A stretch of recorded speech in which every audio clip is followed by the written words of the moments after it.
Hermanos, en este día la predicación de la palabra de Dios, como ustedes conocen, está en Hechos de los Apóstoles. Pero antes de entrar al texto, que es un texto extenso de 60 versículos, de una predicación muy hermosa de un hombre llamado Esteban, yo quiero empezar primero preguntándote, ¿tú podrías decir que eres un discípulo de Jesús radical? Con radical me refiero a alguien que entiende las demandas del Evangelio y de su palabra, alguien que sabe lo que significó la muerte de Cristo Jesús y lo que implicó que el Hijo de Dios viniera no solamente a entregar su vida, a morir y resucitar, sino a darnos vida eterna. Tú podrías decir que así llevarás 10 días, un año, 10 años, 20 años, la característica más clara en ti es esa radicalidad. O por el contrario, tal vez en este tiempo, lo que marcaría a un discípulo de Jesús, a un cristiano, es alguien que no está muy claro, que como que sí es, pero no es. Alguna vez Santiago Benavides, si tú escuchas su música, en este púlpito hablaba del cristiano chévere, que solo decide escoger las cosas que le gustan del Evangelio y de la iglesia. Pero las demandas no. Ese cristiano chévere que todos les gusta tener en la casa, les gusta tener en el trabajo, que no hace daño, que parece como un gatico sin uñas, tierno, allí, no molesta a nadie. Es tan bueno tener uno de esos en casa, en el trabajo, en la ciudad, porque mírenlos ahí tan tranquilos con sus vidas, tan tranquilos con sus trabajos, tan tranquilos con sus parejas, con sus hijos, con sus fincas, tan tranquilos con su plata, tan tranquilos con todo lo que tienen. ¿Qué cristianos tan chéveres los que viven en esa ciudad de Medellín? La pregunta que la Escritura levanta es, ¿así son los discípulos de Jesús? Realmente, como nosotros, yo le confieso que digo esto no para que te sientas mal, pero si te sientes mal, ya somos dos. Y yo me siento mal al leer esto. Literal tengo temor de lo que implica decir que soy un discípulo de Jesús.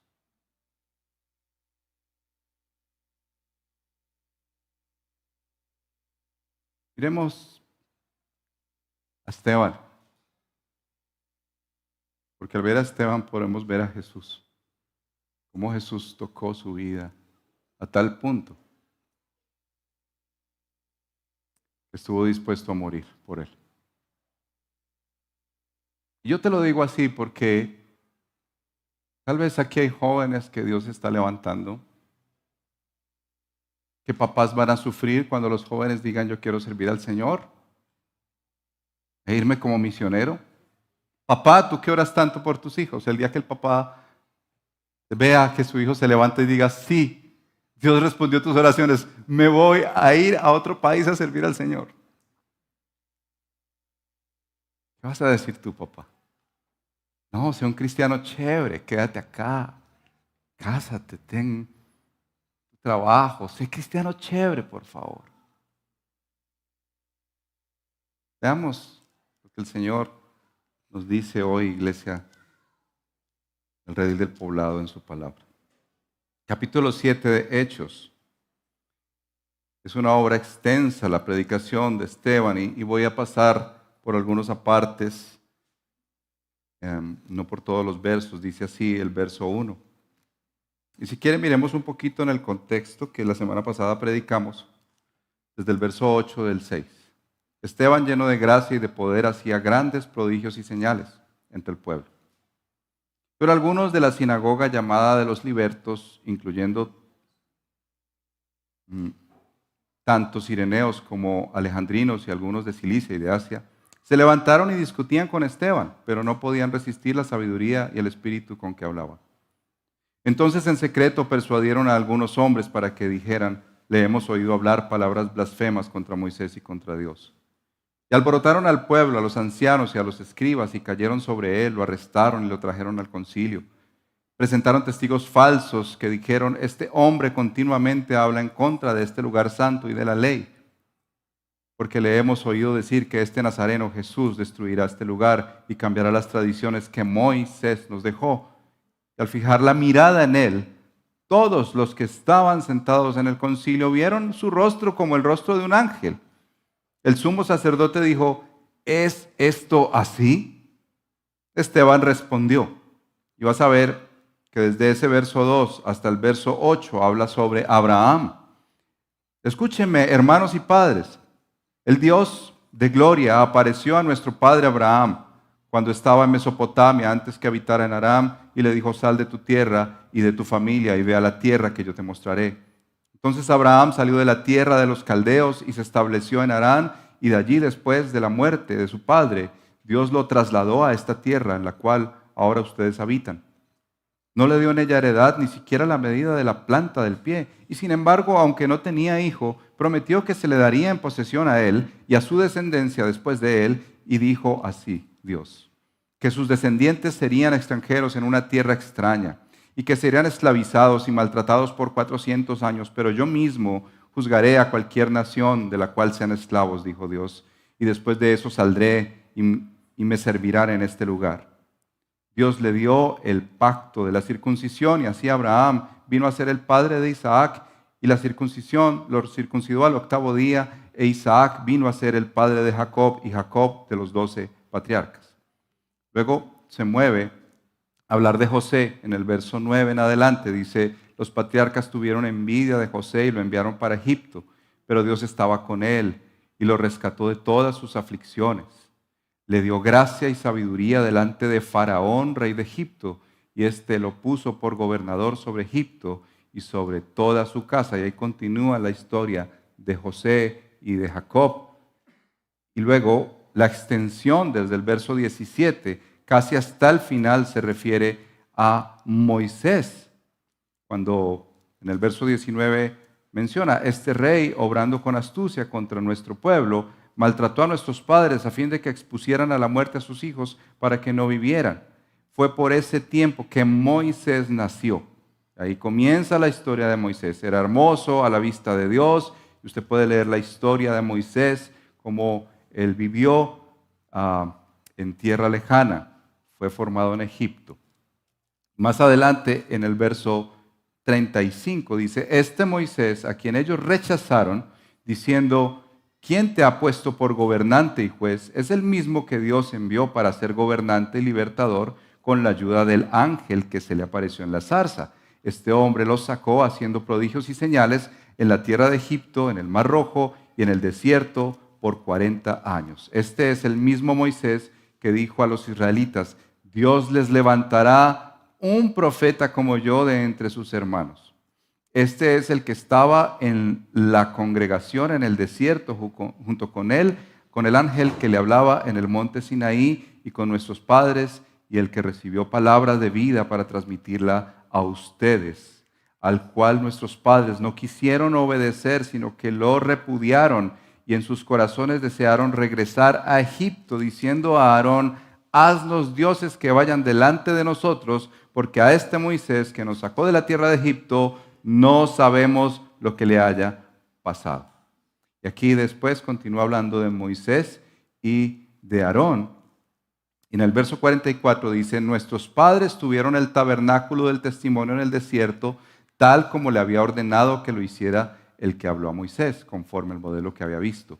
A su vez, habiéndolo recibido, nuestros padres lo introdujeron con Josué al tomar posesión de las naciones que Dios arrojó de delante de nuestros padres hasta los días de David.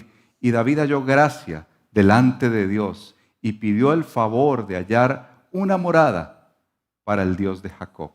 Pero fue Salomón quien le edificó una casa. Sin embargo, el Altísimo no habita en casas hechas por manos de hombres, como dice el profeta. El cielo es mi trono y la tierra es el estrado de mis pies.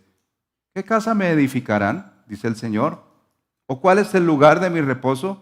¿no fue mi mano la que hizo todas estas cosas? Y ahí ya viene la parte difícil. Ustedes que son tercos e incircuncisos de corazón y de oídos, resisten siempre al Espíritu Santo, como hicieron sus padres. Así hacen también ustedes. ¿A cuál de los profetas no persiguieron sus padres? Ellos mataron a los que antes habían anunciado la venida del justo. El justo es Jesús, del cual ahora ustedes se hicieron traidores y asesinos. Ustedes que recibieron la ley y por disposición de ángeles, y sin embargo no la guardaron. Ahí viene el martirio de Esteban. Al oír esto, se sintieron profundamente ofendidos y crujían los dientes contra él. Pero Esteban, lleno del Espíritu Santo, fijos los ojos en el cielo, vio la gloria de Dios y a Jesús de pie a la diestra de Dios y dijo: veo los cielos abiertos, el Hijo del Hombre de pie a la diestra de Dios. Entonces ellos gritaron a gran voz y tapándose los oídos se lanzaron a una contra él, echándolo fuera de la ciudad, comenzaron a apedrearlo y los testigos pusieron sus mantos a los pies de un joven llamado Saulo. Y mientras lo apedreaban, Esteban invocaba al Señor y decía: Señor Jesús, recibe mi espíritu. Cayendo de rodillas, clamó en alta voz: Señor, no les tomes en cuenta este pecado. Habiendo dicho esto, durmió.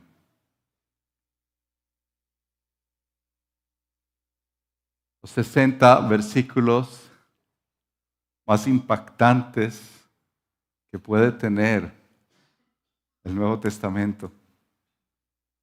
Si tú te das cuenta, cuando Esteban es tratado como alguien que habla en contra de Moisés, como alguien que estaba en contra del Antiguo Testamento, ¿qué fue lo que hizo Moisés? ¿Qué fue lo que hizo Esteban? Perdón. Muestra toda una teología bíblica desde el inicio, desde Abraham, pasando por Moisés, llegando a David, pasando por los patriarcas, para decirles: yo no estoy hablando en contra de lo que ustedes piensan. Pero Esteban tiene una claridad tan diáfana sobre la palabra de Dios. Y eso no se le apareció en ese momento sencillamente. Él ya había sido escogido como alguien que era lleno de sabiduría y del Espíritu Santo. Los discípulos, dijimos la semana pasada, decidieron a escogerlo a él. Nadie se imaginaba, ni sus papás, ni nadie más se iba a imaginar qué iba a pasar con Esteban. Pero en este momento, esa defensa de Esteban no es una defensa sobre sí mismo y sobre su actuar, es una defensa sobre la gloria de nuestro Dios y su obra en la vida del pueblo de Israel.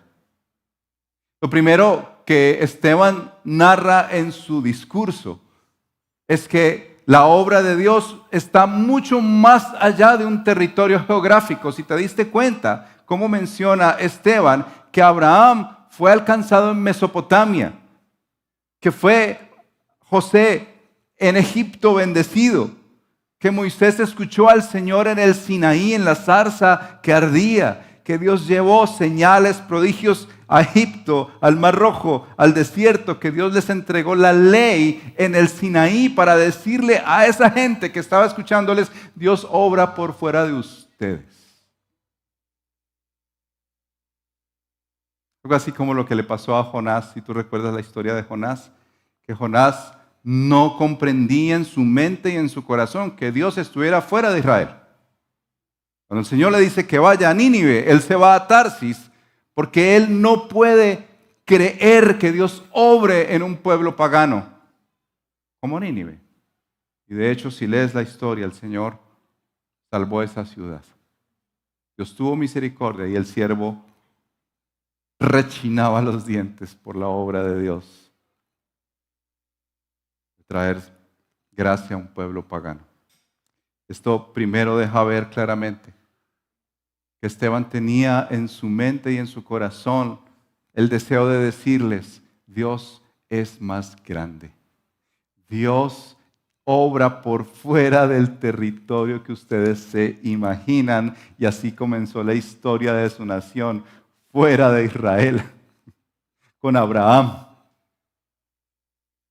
Lo segundo que el discurso de Esteban habla, cuando comienza a hablar de Abraham, es que esa adoración que Dios quiere está también por fuera de ese templo, que ellos tanto protegían y custodiaban y creían que solo Dios podía obrar ahí en ese templo. Les habla cómo Dios tocó a Moisés en el verso 33 en la zarza ardiente, cómo hay un encuentro entre Dios y su pueblo en el verso 38, cuando el Señor les habla desde el Sinaí. Como el tabernáculo, verso 44 al 46, fue la presencia de Dios manifiesta de día y de noche. ¿En dónde? En el desierto, no en ningún templo. Y que verso 48, para que les quede claro y les siga tocando en su corazón, Dios no habita en casas hechas por manos humanas. Si tú estás entendiendo el discurso de Esteban, era un discurso bien incómodo. Era un discurso que bien valdría lo que estaba pasando allí. ¿Cómo así que Dios está fuera de Israel? ¿Cómo así que a Dios se le adora aún fuera del templo? Eso no es posible. Y lo tercero que el mensaje de Esteban habla, que una y otra vez, como pasó con los profetas, con Isaías, con Jeremías y con todos los profetas del Antiguo Testamento, ellos rechazaron a los siervos de Dios. Ellos rechazaron una y otra vez. Toma la vida de José para decir que fue rechazado por sus hermanos en el verso 9. A Moisés, cuando él empieza a hablar entre dos israelitas que están peleando, y le dicen, ¿y tú qué? ¿A quién te puso como juez? Y eso que el Señor ya le había puesto como juez y gobernante, según el verso 35. Rechazan a Moisés, rechazan a José. Nuevamente menciona a Moisés como es rechazado cuando baja por las tablas y que ellos deciden la propuesta de Aarón para tomar ese becerro y adorarle, versos 39 al 43. Y en síntesis, versos 51 al 53, les está diciendo, ustedes son tercos y duros de corazón.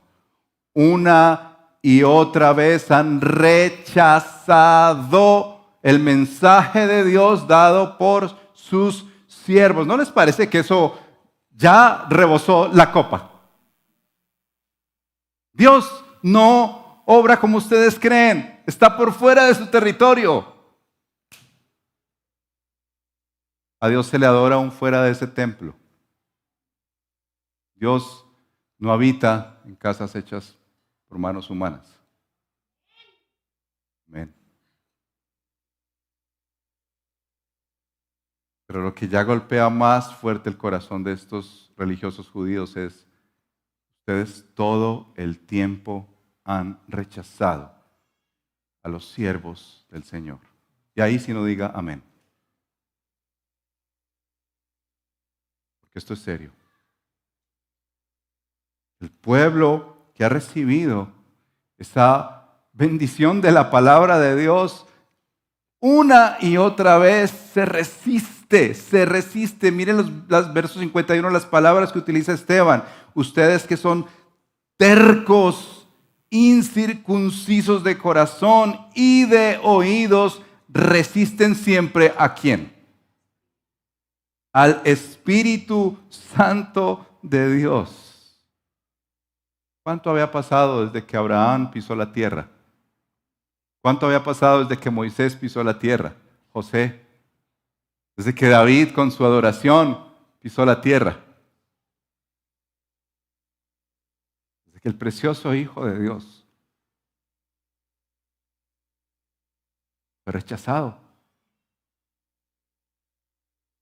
No habían pasado semanas. Y seguían resistiéndose a la voz de Dios. Eso fue lo que le llevó a la muerte.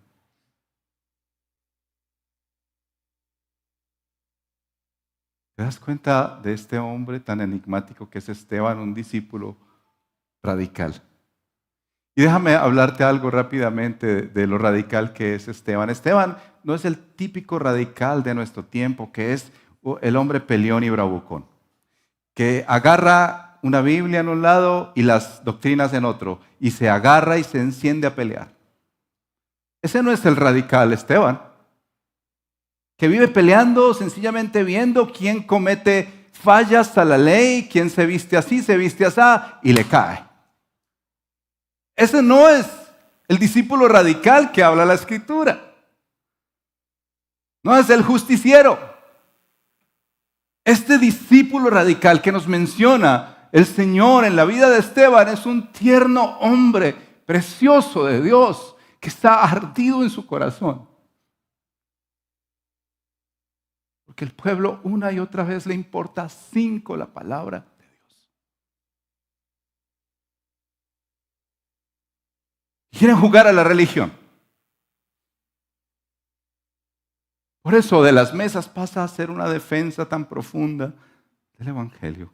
Y si tú quieres entender a este hombre como un discípulo radical de Jesús verdadero, mira estos 7 elementos en su vida.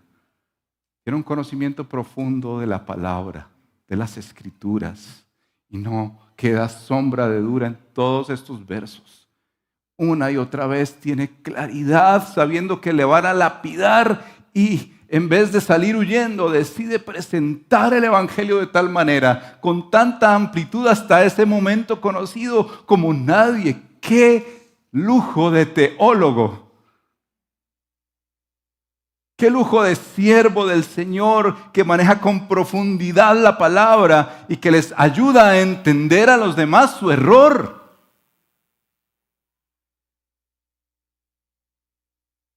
Créame que en el corazón de Esteban estaba en ayudarles a entender.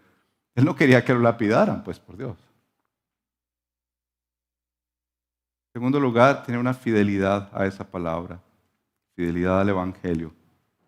Incluso en la oposición y la persecución no acomodó el mensaje. ¿Sabes que hoy en día el cristiano de a pie es experto en acomodar el mensaje y las demandas del Evangelio?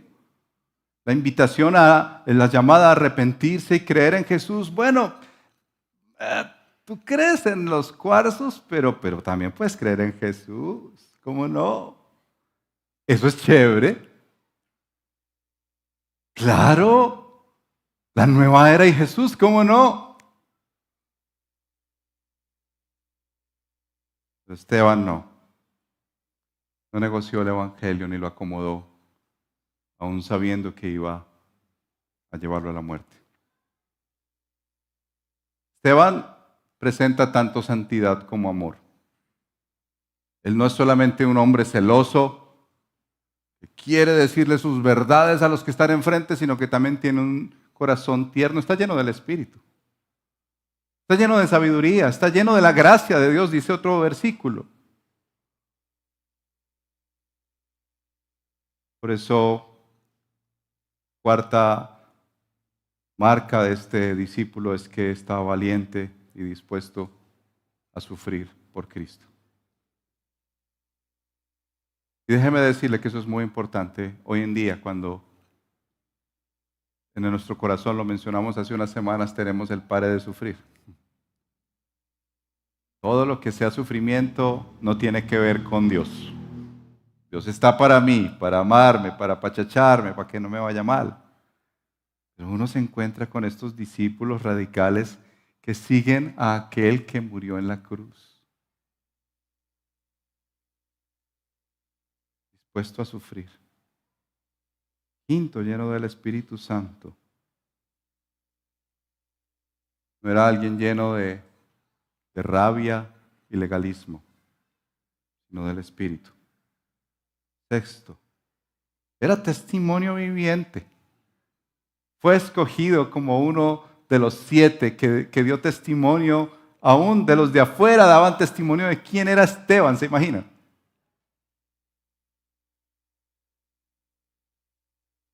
Siete, tener una visión de la gloria de Dios que yo anhelaría que usted y yo tuviéramos. ver al Señor en su trono, allí alto y sublime, le dio la fortaleza para vivir la muerte. Este es un discípulo radical. Quizás no en los términos que hoy entenderíamos radical, pero sí en los términos bíblicos. Un hombre que es celoso por la palabra de Dios, pero amoroso. Es un hombre entregado a su Cristo, el que lo salvó. ¿Dirías tú que tú eres un discípulo radical?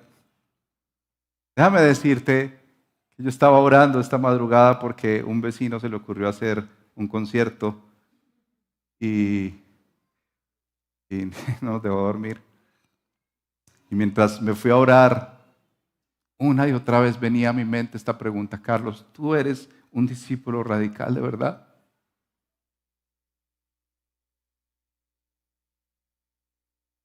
¿O tú quieres más bien un cristianismo sin cruz? Un evangelio centrado en ti, no en Cristo y su gloria. Me hice esta pregunta con estos 5 aspectos que yo percibo hoy en día en el discipulado, en el cristianismo reinante. Te invito a que pienses también en eso. Hay discípulos en esta iglesia que piensan que el cristianismo se debe vivir de una manera superficial. Poca palabra, muchos cursos, reuniones sociales, pero poco evangelio, mucha red social. Es ese tipo de persona que le cuesta mucho vivir una fe profunda, pensante, que desafía los pensamientos y los sentimientos. No, es mejor nadar en las aguas tranquilas de la superficialidad. Vives de iglesia en iglesia. Y cuando te cuesta algo de una vez, agarras tu maleta y te vas a otra. Las demandas del evangelio, de arreglarte con tu hermano, de trabajar las cosas según la palabra, no las tomas porque es mejor dejar las cosas así. Cristiano superficial. Está el cristiano legalista. Un fiscal a tiempo completo en la iglesia que critica a otros. Es orgulloso espiritual porque cree que es más santo o más santa que los demás que sí son pecadores. Cristianos que saben en su interior que tampoco viven con esas demandas del evangelio. Su peor pesadilla es que el Señor le extienda gracia y misericordia a otros que tú ves como perdidos, porque no son como tú, no han tomado las decisiones que tú, no tienen el esposo que tú, no abordan la vida como tú. Un cristiano terapeuta, donde tú eres el centro, donde la máxima de la fe es sentirse bien, que nadie te moleste, que nadie te confronte, porque eso va en contra de tu percepción de ese Dios que está para amarte y apapacharte y cuidarte. La iglesia está para calmar tus dolores y escucharte, pero no para demandarte nada. Aquí cabe también aquellos padres cristianos que piensan que la crianza positiva es lo mejor y eso es lo que está destruyendo los hijos y formando una generación peor que la de cristal. Ser confrontado para ti va a ser la peor pesadilla de la vida, que un pastor ni nadie me diga nada. Yo me mando solo y nadie puede entrar en mi vida. Cristiano de la prosperidad, que su deseo es cumplir con las demandas de Dios para que le vaya bien en el trabajo, en el dinero, en el amor, que tiene a Dios como el genio de la lámpara para que cumpla sus deseos. Pero detrás de eso está enmascarando la avaricia, la idolatría al dinero y las posesiones, que es tacaño en cuestiones de dar y piensa que esa es su manera y no la manera bíblica. Tiene justificación para hacerlo como quiere y tiene convencidos a los demás de que sus opiniones son verdaderas. Decía el cristiano chévere, que vive en amistad con el mundo, que su lema es: el que peca y reza empata. que va a decir que no tomes en serio la Biblia o lo que dicen los pastores. Esos son unos empeliculados, no les hagas caso. Ellos viven empeliculados. ¿Y sabes qué? Cuando describí estos cristianos de hoy y de aquí, pensé en qué sentido nosotros podemos parecernos a aquellos que oyeron a Esteban.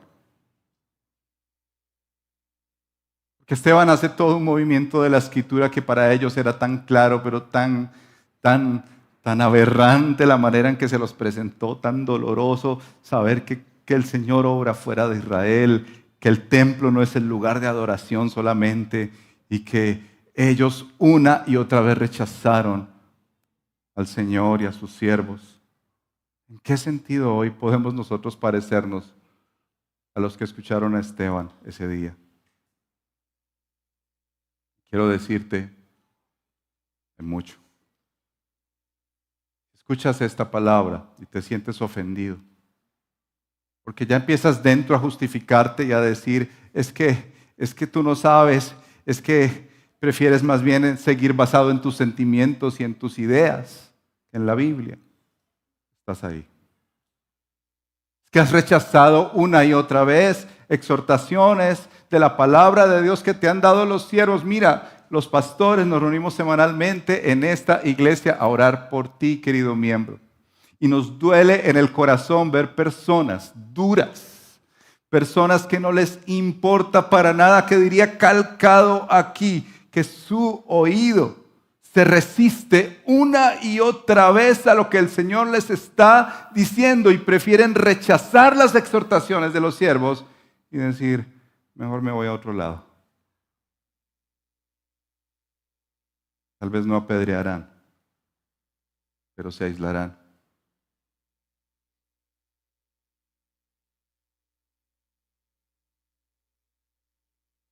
Tal vez tú sí entiendes el Evangelio y sus demandas, pero prefieres vivir lejos de ellas, porque es muy arriesgado. Eso es para los radicales. Pero si tú no has entendido el Evangelio y qué fue lo que hizo que Esteban se levantara a defender la fe a pesar de las piedras, fue recordar que Cristo, todo lo que habló de Abraham, de Moisés, de José, del tabernáculo, del templo, del desierto, todo apuntaba a una persona, al justo. Cristo. Si tú has venido por primera vez y nunca has escuchado esto, Cristo, el Hijo de Dios, vino, se hizo un bebé. Sí estuvo en un pesebre como lo recordamos en diciembre y debería ser todos los días. Vivió una vida perfecta que tú y yo no podemos vivir. Fue a la cruz rechazado, maltratado, vituperado. ¿Y sabes por qué lo hizo? Porque viendo esa cruenta cruz, más allá vio el gozo de encontrarse contigo y saber que tú ibas a tener paz con Dios por medio de su muerte. Y dijo, yo quiero estar contigo. Quiero estar contigo, por eso voy a la cruz.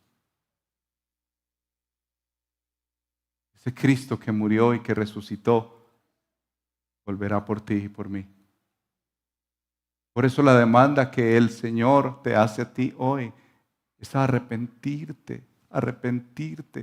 Si tú has resistido una y otra vez la palabra de Dios porque tú eres superficial, porque te gusta la tibieza espiritual, el Señor te dice hoy, arrepiéntete.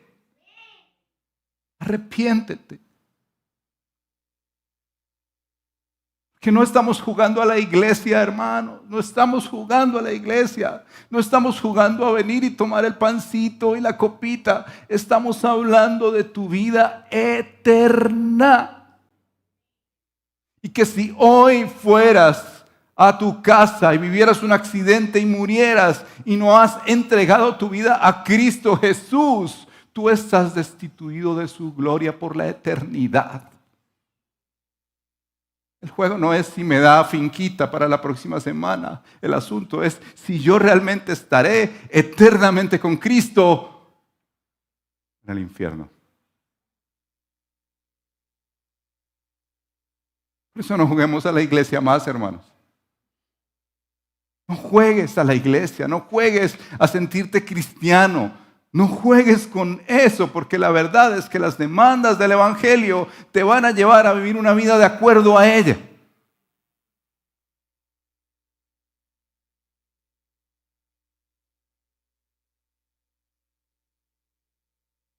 Así que si escuchas hoy su voz, no endurezcas tu corazón. Su espíritu enternezca tu corazón, te convierta en un discípulo radical para su gloria. Yo quisiera orar pidiendo al Señor su perdón, porque vamos a ir a la mesa. Y si de algo sirvió la muerte de Esteban, fue recordarnos a Jesús. ¿Viste las palabras calcadas que dice Esteban sobre Jesús? Quizás no hizo una exposición tan profunda cristológica, pero Esteban primero dice, mirando al cielo, Esteban invocaba al Señor y decía, Señor Jesús, recibe mi espíritu. ¿Quién dijo eso? Cristo. En tus manos encomiendo mi espíritu. Y luego, quizás muy lejos de Jesús, pero más cerquita que yo, dice, Señor, no les tomes en cuenta este pecado. Cristo cinceló a Esteban. Cristo marcó a Esteban. Cristo le dejó ver algo tan precioso de Jesús que fue su gloria. Que anhelo, mis hermanos, que nosotros podamos verla así. Este es nuestro último día. O cuanto nos falte que podamos ser discípulos radicales. Que su generosidad es radical. Que su entrega es radical. Que su compromiso misionero, como vemos a Andrés y a Melissa y otros más que Dios levantará para ir, es radical, porque después de la muerte de Esteban, muchos salieron y se dieron cuenta que era verdad la predicación de Esteban, que el Señor se le puede adorar en otros lugares, que es necesario que se le adore en otros lugares, que el Señor obra fuera de Jerusalén como obra fuera del redil del poblado. Que el Señor nos haga hombres y mujeres de la palabra, centrados en el Evangelio, hombres y mujeres de oración, y hombres y mujeres que vivieron lo que después de la muerte de Esteban vivieron los discípulos, correr a la iglesia, a los suyos, y salir a predicar el Evangelio a todas las naciones. Cierra tus ojos, hermano y hermana y visitantes.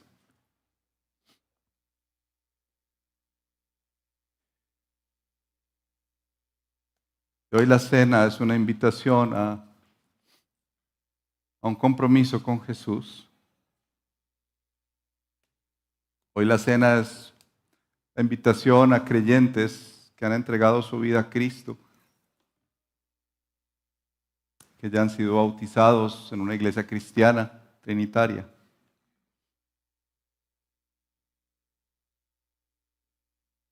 A consagrarse al Señor. A venir a Él y decirle, no emocionalmente, hermanos, porque esta semana varios tendrán que enfrentar la realidad de la oposición. Y ante la oposición te darás cuenta si es emocional lo que has vivido en la fe. Pues verdad. Que vengas a la mesa y que le digas al Señor, si quieres decirle esto, Señor, misericordia de mí, Señor. Estoy tan centrado en mí mismo. Ten misericordia de mí que me gusta la superficialidad. Misericordia de mí, Señor. Quiero ser ese cristiano chévere que no le hace mal a nadie.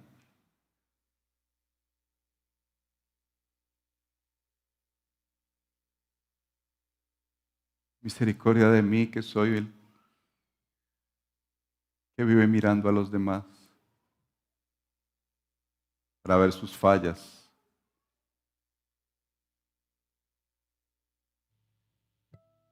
Misericordia de mí, Señor. Me gusta la prosperidad y que pienso que tú eres el genio de la lámpara para que me bendigas, cumplas mis deseos. Hoy, Señor, muéstranos a Cristo sentado en su trono, poderoso, santo, ese que vio Isaías y que dijo: ay de mí que soy pecador. Déjanos ver, Señor, ese precioso Cristo al lado tuyo, Padre. Que caigamos de verdad rendidos a ti.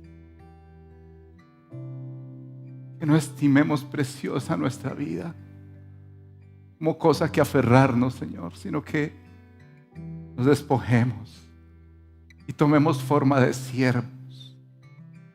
Siervos, Señor, que entienden tu palabra, que la aman, centrados en el Evangelio, Señor. Siervos que están dispuestos a ir a lugares no alcanzados, Señor, y a morir aún por ti, Señor. Despierta tu iglesia, Señor, por favor. Llénanos de ese espíritu que llenó a Esteban aquel día, Señor. Y danos la valentía, Padre. Aún para familias que tendrán hijos, se levantarán. Señor, dales el gozo y la alegría de verles servirte a ti. Entregar su vida por ti, Señor. Sea larga o sea corta como la de Esteban, Señor. Pero que sea para tu gloria, a tu honra y tu alabanza, Señor. A nosotros, Señor, no permitas que nuestra vida sea para nuestra gloria, Padre, no para la tuya.